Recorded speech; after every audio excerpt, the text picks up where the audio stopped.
这个小伙正以180迈的速度击打着牢房里的墙壁，在高速的冲击下，墙体瞬间崩裂开来。为了练习最狠的格斗术，他事先在墙体上绘画人形框架，然后对着人体最薄弱的地方进行。而他如此拼命的练习，是为了混入黑帮替哥哥复仇。小伙名叫拉玛，是一名特警。可前不久，拉玛的哥哥被当地的班昆帮残忍杀害，而拉玛为了斩黑除恶，替哥哥报仇，向上级申请潜伏到班昆帮当卧底。而恰好班昆帮的太子爷尤科正在监狱服刑，想要混入的第一步就得从尤科下手。可获得太子爷的信任，拉玛唯一依靠的就是自己的铁拳。这天机会很快就到来了。由于拉玛刚入狱不久，狱友们想给拉玛举报迎新一事。此时门外汇聚数民众行犯，拉玛知道证明自己的机会来了，随后一脚踹开大门，冲击力直接击退数人。率先冲进来的罪犯被狠狠地按在马桶盖上，接着拉玛正门关上，短短几秒，这名罪犯挨了数十拳。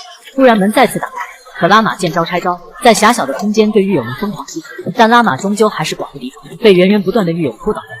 而这一战也彻底让拉玛打出名堂。第二天受了一点小伤的拉玛来食堂吃饭，太子爷尤科主动来找小马谈话，他想把格斗之王拉玛招至麾下。可拉玛不想当一名小卒，他在等一个机会，一个能彻底征服尤克的机会。这天监狱里倾盆大雨，几名暴徒之间开始传递武器，一场阴谋正在悄悄酝酿。这些人气势汹汹向拉玛走来，可拉玛知道这群人来者不善，他悄悄拧下扫帚的把手，然后静静等待暴徒们接近。3米、2米、1米，拉玛率先出手，打得对面措手不及。他们的目标是太子爷尤克。人群中突然冲出一个壮汉，一把将拉玛狠狠地摔进烂泥之中。此刻狱警也拉响了警报，几百名狱警瞬间也加入了战斗，所有人都打成了一团。一会的功夫，泥地里已经死伤大批，而太子爷尤科却被暴徒一脚踢翻在地。暴徒见状想冲上去补一刀，不料却被拉玛绊倒，随后一刀了结。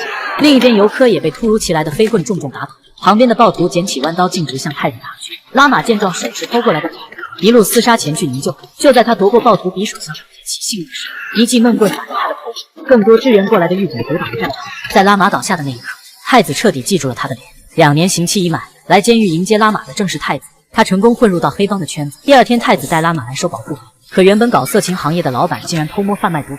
太子觉得老板还需要交出更多的保护费，而老板也不是什么善茬，他故意拖延时间，旁边手下则偷偷摸向桌子，原来桌下藏了枪。拉玛透过地上的反光看到了这一切。正当小伙开枪时，他一个箭步冲上去将枪抵住，抓着头狠狠砸在桌子上，场面瞬间失控，双方开始激烈互殴。可太子方火力凶猛，很快就控制住了局面。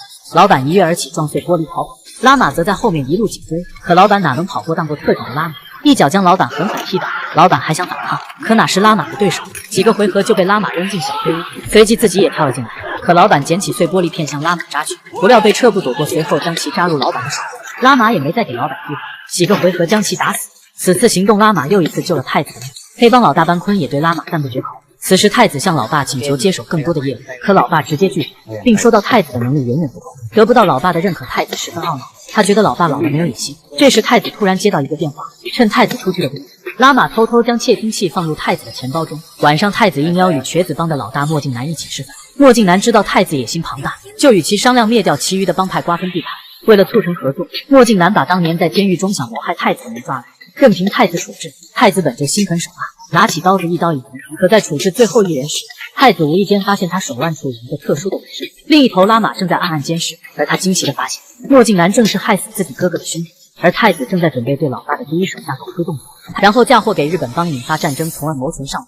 此时太子将狗叔约到酒吧，然后对他说，老爸年纪大了，在很多事情上唯唯诺诺，如果自己接管帮派，狗叔会不会支持自己？可仁慈的狗叔劝太子不要着急，等太子可以独当一面时，班昆自然会把全部产业留给你，到那时自己必然也会辅佐太子。见狗叔这么说，太子只好按计划行事。顷刻间酒吧空无一人，狗叔这时才反应过来，原来从小就看着长大的太子竟然想谋害自己。此时门外源源不断的涌进很多杀手，狗叔则静静地看着手中儿子的照片，能不能逃过此劫全靠自己。突然狗叔将酒瓶砸向杀手，此时杀手们从四面八方冲过来，狗叔只能边退边躲。战斗力爆表的狗叔徒手一秒解决，动作流畅且招招致命，但双拳终究难敌四手，狗叔受伤了，接着被暴徒们围攻起来。可无比坚强的狗叔还是强忍着疼痛打到了门口，但小弟也随后杀了出来。狗叔用尽全力，耗尽最后一份力气结束了所有杀手，但自己也是身负重伤。这时太子出现，望着满地的尸体，看到这一切，太子被狗叔的实力震惊，他后悔了，可现在已经无法回头。鬼迷心窍的他还与瘸子帮暗下合作，而瘸子帮的第一杀手就在巷子的出口。望着多年的老对手，他知道这是他唯一解决狗叔的办法。他掏出弯刀，在身负重伤的狗叔身上疯狂挥舞，一代强者最终还是败在了自己人的手上。狗叔死后，太子向老大班昆汇报，把狗叔的死嫁祸给日本帮，并让老大一定要替狗叔报仇。可班坤还是选择了隐忍，他不想打破帮派之间的和平协议，从而引发战争。太子忍无可忍，打电话给瘸子帮的老大墨镜男，要对日本帮发动进攻。球棒男和锤妹三个变态杀手一一上场，冷酷无情的锤妹手持双羊角冰锤，正面一锤骨裂，反面一勾皮开肉绽，心狠手辣，锤锤皆致命。另一边是锤妹的哥哥棒球男，他瞄准目标，抛球，一击全垒打直接定入脑壳。棒球男慢慢走近，随后就是一顿乌鸦盖拳。最后一位是最厉害的一位，绝对心狠手辣。三位杀手一出，横扫很多帮派。此次冲突很快就传到高本那。班坤明白这都是儿子，所以对官员承诺，愿意承担一切损失，并愿意让出一半的地盘作为补偿。回到家后，班坤狠狠揍了太子，太子也被老爸揍急，他喊了瘸子帮的人，然后居然开枪打死自己老爸。其他帮派知道班坤已死，决定开始行动。他们明白上面的高管只看利益，谁给的钱多，他们就照着谁。拉玛也得到消息，今天太子和瘸子帮宴请高官，如果拿到证据，腐败和黑帮就被连根打起。此刻拉玛做了决定，没有支援他只能一脚油门直接冲进瘸子帮的人，接着撞飞一人，然后倒车将人狠狠撞死。但车子撞击过猛，突然熄火，致命的车肉。拉玛之前在监狱里练习的拳，现在一派上用场，拳拳皆是要害。另一边墨镜哥、太子和高管正在规划如何灭掉其他帮派。此时下属来报，拉玛已经杀到国家。墨镜男赶紧派出三大杀手去解决拉玛，但这时管账不想知道。墨镜男弯腰捡起的瞬间，露出手臂纹身。太子侧脸看到，这跟在监狱里要杀他的人有同样的纹身。太子终于知道，从监狱的乱斗到杀死他老爸，再到挑战各个帮派，这一切都是他的阴谋。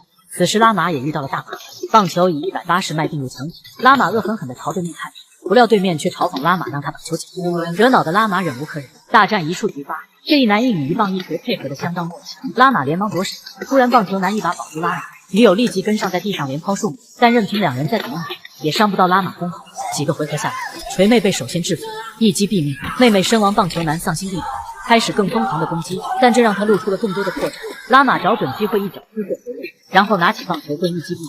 接下来拉玛遇到刺客，两人上来就是拳脚对撞，刺客太过自信，竟然选择不用武器，但拳对拳脚对脚更是拉玛的好。几个回合下来，刺客就处于下风，此时他掏出双刀，狠狠地划伤拉玛的大腿，拉玛被打得措手不及，可是他依旧从容应对，再次交手数回合，拉玛太过失误，夺过弯道，一击毙命。此时高管和墨镜男等人还在享受美食，拉玛突然杀出，墨镜男立马掏出喷子扔向高管，谁知太子突然阻止，一枪结束高管，趁墨镜男没反应过来，一枪带走他。此时太子杀红了眼，他将枪口又对准了拉玛，透过镜子拉玛找准时机，突然扔出弯刀，然后翻身而出，一刀刺入太子腹部。就这样，拉玛用以暴制暴的方式解决掉了所有人。最后日本帮赶到，望着这位神一般的男人，他们想让拉玛入伙，可追后导演却没有放出原声，可能是为第3部做铺垫。《突袭2》这部电影中的动作摄影可能是有史以来最好的，所有镜头都是手持摄影，死死咬住演员的关键动作。听说7分钟的武打场面由196个镜头组成，足足拍了10天。